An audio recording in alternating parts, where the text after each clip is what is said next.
4, 3, 2, 1. Miracle worker, miracle worker, come and do a miracle today. Come and do a miracle today.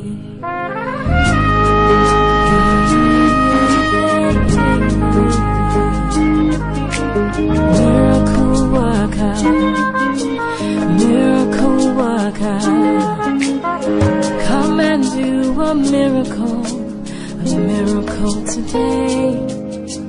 Come and do a miracle today. Destiny changer, you are a destiny changer.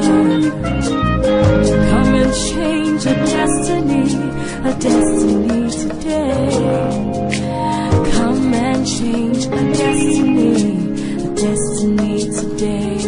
Your name is Yahweh. Your name is Yahweh. You're the miracle working God. Your name is Yahweh. Your name is Yahweh. Your name is Yahweh. You're the miracle working God. Your name is Yahweh.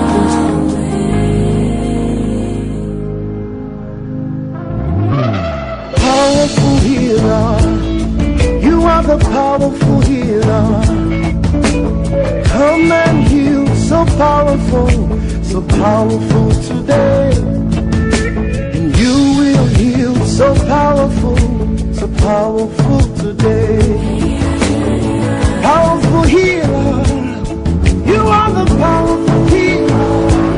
Hey, come and heal, so powerful today.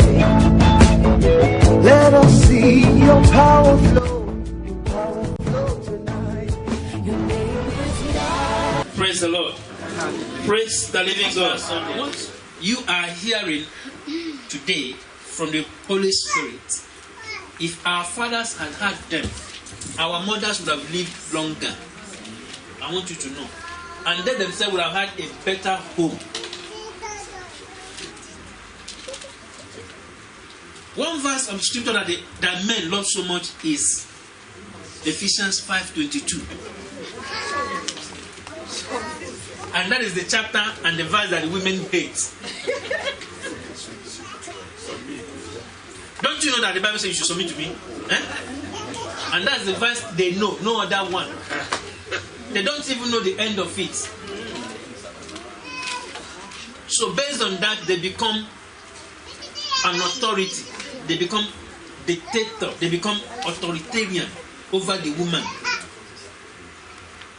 Or they say, don't you know that God created Adam first? I'm first before you. They are right in a way. But we want to put ourselves right today. Completely right today. A man having authority over a woman means, or a woman to lead means you lead with a loving heart. You become a servant leader. Amen? You become a servant leader, not a dictator. Listen closely. Because there is food for everybody. There is food for the men, there is food for the women, and there is food for the children. There is food also for the unmarried. Praise the Lord. So I would like you to stand with me as we read from the Bible, Genesis 2, verse 25. Genesis 2, verse 25, and I would like us to read it together.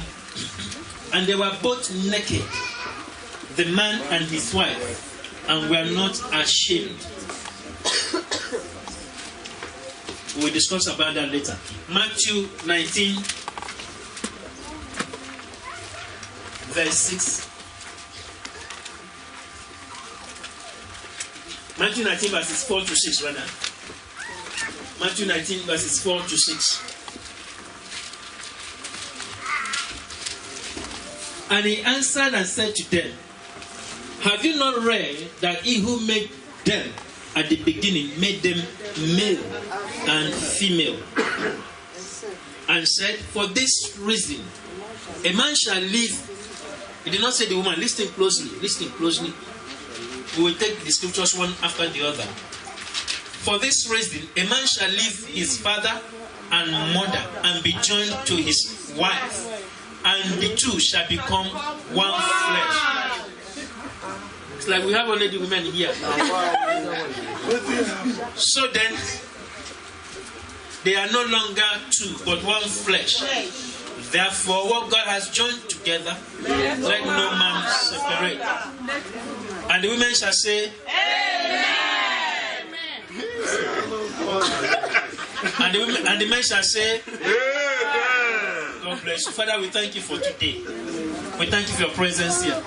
Even though the voices of the women are going louder, may your name be glorified. In Jesus' name. Man in the society or in the family is responsible for all of the crimes that we are having today. Listen closely, please. The absence of man.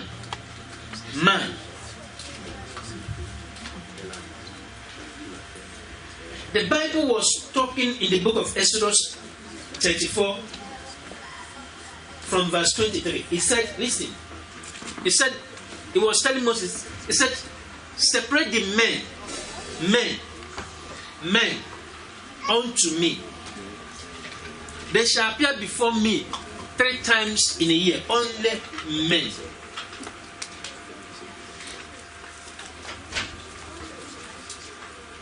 I want you to listen. We have 3 stages of man.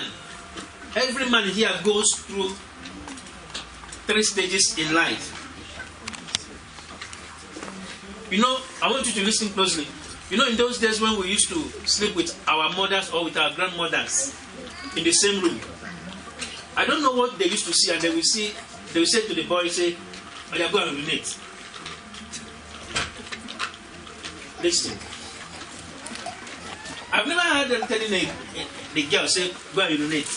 But there was something they will see in the boy, and they say, go and urinate. Even when the boy does not want to urinate, but they know that it's time for the boy to go and urinate. Listen, I'm talking to mature people. That stage is called the malehood.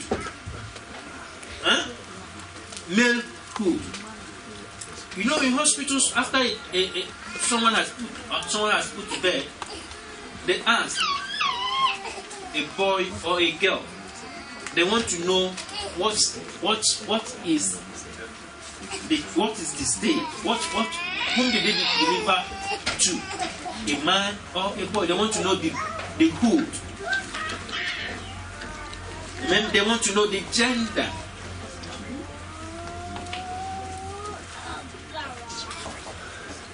You see, it is a stage where they know the identity that the child belongs to. What identifies the child. And then we have another stage called the boyhood. Listen closely. The boyhood is a stage of dependence. They depend completely on the adults, their parents, their mother, their fathers. It's a stage of immaturity. They are not yet matured. Amen? But it bears my heart that even though married, most men are operating on boyhood stage.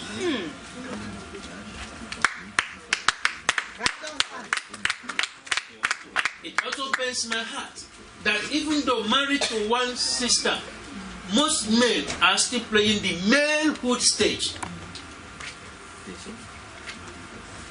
What do I mean by malehood stage? I will tell each and every one of us. One sister is not enough for him.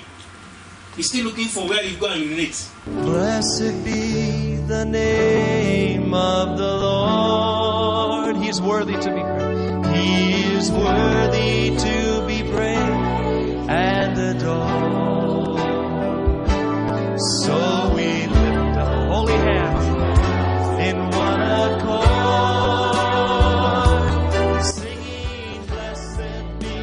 Blessed be